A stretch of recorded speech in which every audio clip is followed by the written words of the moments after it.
టాలీవుడ్లో mega family, Allu ఫ్యామిలీకి మంచి గుర్తింపు ఉంది. అయితే ఈ మధ్యకాలంలో ఈ రెండు ఫ్యామిలీల మధ్య విభేదాలు తీవ్రమయ్యాయనే ప్రచారం జరుగుతోంది. దీని తాజా ఉదాహరణ రామ్ చరణ్ తన బావ అల్లు అర్జున్ను ఇన్స్టాగ్రామ్లో అన్ఫాలో చేయడమే. అల్లు అర్జున్ అరెస్ట్ అయినప్పుడు మెగా ఫ్యామిలీ నుండి మిగతావారు పరామర్శించిన పవన్ కళ్యాణ్, రామ్ చరణ్ మాత్రం స్పందించలేదు.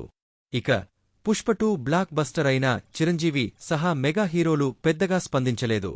వీటన్నింటి మధ్య రామ్ చరణ్ అనూహ్యంగా బన్నీని అన్ఫాలో చేయడంతో ఈ వివాదం మరోసారి తెరపైకి వచ్చింది. మెగా ఫ్యాన్స్, అల్లు ఫ్యాన్స్ మధ్య సోషల్ మీడియాలో పెద్ద యుద్ధమే నడుస్తోంది. ఎవరి హీరోను ఎవరైనా టార్గెట్ చేస్తే వెంటనే ట్రోలింగ్ మొదలవుతోంది. రీసెంట్గా అల్లు అరవింద్ సరదాగా ఓ వ్యాఖ్య చేయడం, దాన్ని రామ్ చరణ్పై పెట్టడం, తర్వాత బన్నీ అన్ఫాలో కావడం, ఇవి అన్నీ కలిపి అభిమానుల మధ్య గందరగోళానికి దారితీసింది. ఇప్పుడు అందరి మదిలో ఒకటే ప్రశ్న: రామ్ చరణ్ ఉద్దేశపూర్వకంగానే బన్నీని అన్ఫాలో చేశారా, లేక పొరపాటున జరిగిందా? దీనిపై రామ్ చరణ్ స్పందిస్తేగాని అసలు విషయం బయటకు రాదు. మెగా అల్లు ఫ్యామిలీల మధ్య నిజంగానే విభేదాలున్నాయా, లేక అభిమానుల ఊహలేనా? కామెంట్స్లో చెప్పండి. లైక్, షేర్, సబ్స్క్రైబ్ చేయండి.